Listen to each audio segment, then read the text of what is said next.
Ang piki nga Kristyanismo, paminaw mo kayo kay manaog ta sa history, ato ning inaog.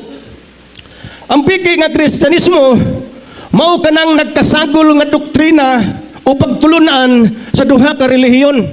Unsa man ning duha ka relihiyon, kaning paganism o Christianity. Mao na piki nga Kristyanismo nga doktrina na sa duha ka relihiyon. Nga unsa man ning relihiyon na ron, which is now the Roman Catholic Church founded by Constantine the Great. Mao na yung founder anang relihiyon na. Amen. Constantine the Great, the pagan Roman emperor who unified paganism and Christianity. Unsa may doktrina sa paganism? Idolatry. Taghang kay ribulto, halos na ribulto gyud ang ilang Dios. Mao ginailang hagit sa pagano. Unsay doktrina sa Christianity? Wa ni yung tayong mga ribulto ning Christianity. Wa yung ribultuhay. Yung sa maning klase sa Christianity, katuning gitawag Coptic Orthodox Church or Catholic Orthodox Church. Dili pa ni Roman Catholic ha. Mao na siyang Christianity ha sa una. Unya na unsa man, paminaw mo, na-convert man ni Constantino ngadto sa pagka-Christianity. Constantine convert to Christianity. Unsa nga klase nga unsa ning relihiyon ni Constantino? Paganism ni siya. Kanhi ni siya paganism nga religion, pero na-convert siya ngadto sa Christianity. Pagka-convert ni Constantino, unsa nitabo? He began to mingle the rites of the two religions. Iya din gipangsagol ang mga doktrina, mga ritualis, iya din gipangsagol ang mga kanang gitawag og seremonyas sa duha ka relihiyon, mga kaigsuonan.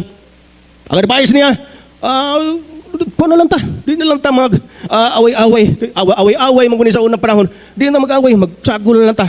Nya ang ikaw ang paganism mo adapt sa mga pagtulunan sa Christianity, nya ang Christianity pud mo adapt sa pagtulunan sa gitawag nga paganism. Mao ni advice ni Emperor Constantine nganha sa duha ka relihiyon kay na-convert man ni si Constantine nganha sa pagka-Christianity imbis paganism ni siya. Pero makita nimo nga loyal pagid siya sa paganism kay iya mang gisagol ang mga pagtulunan. Amen.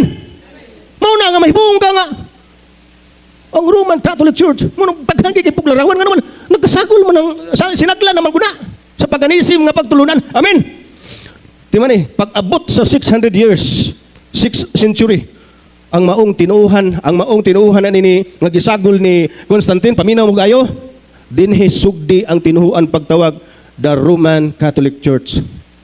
Pag 600 years na. Kinsa may nagngaana ni kining gibuo ni Constantine.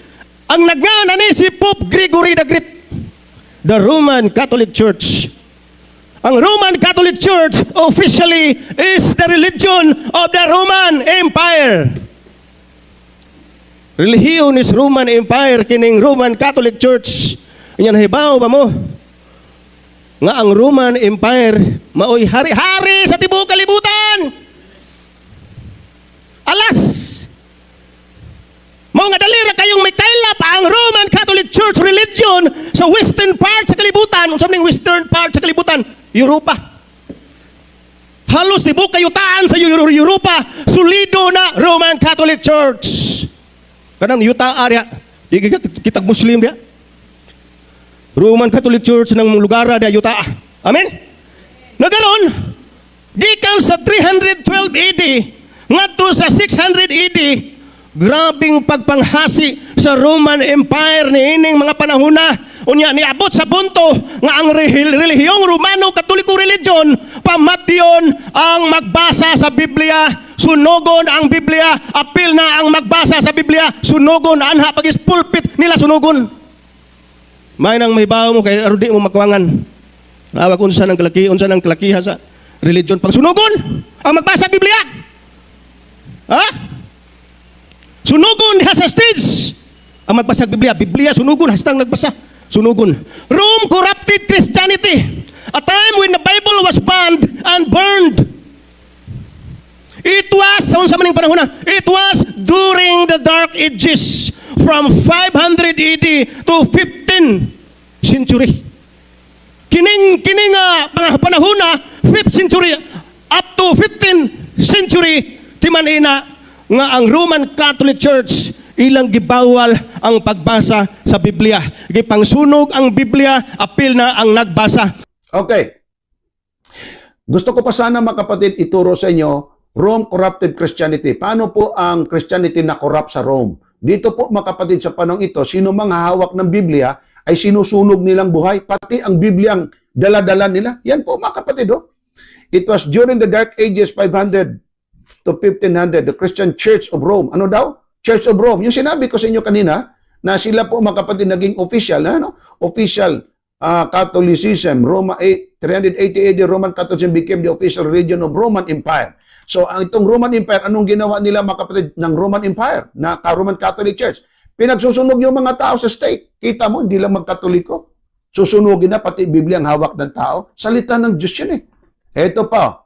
Saan ito mabasa mga kapatid? Pakinggan nyo po. Vatican Archives reveals Bible was one banned book by Jude Weber. Rome, January 22, 1998. Reuter. So anong ginawa nila mga kapatid? Ang Biblia were forbidden to read. Hindi ipinababasa ng Iglesia Katolika ang Biblia. Well, in fact, sinusunog pa ang Biblia kasama sa mga may hawak ng Biblia. Atin pong itong i-discuss mga kapatid sa susunod po kasi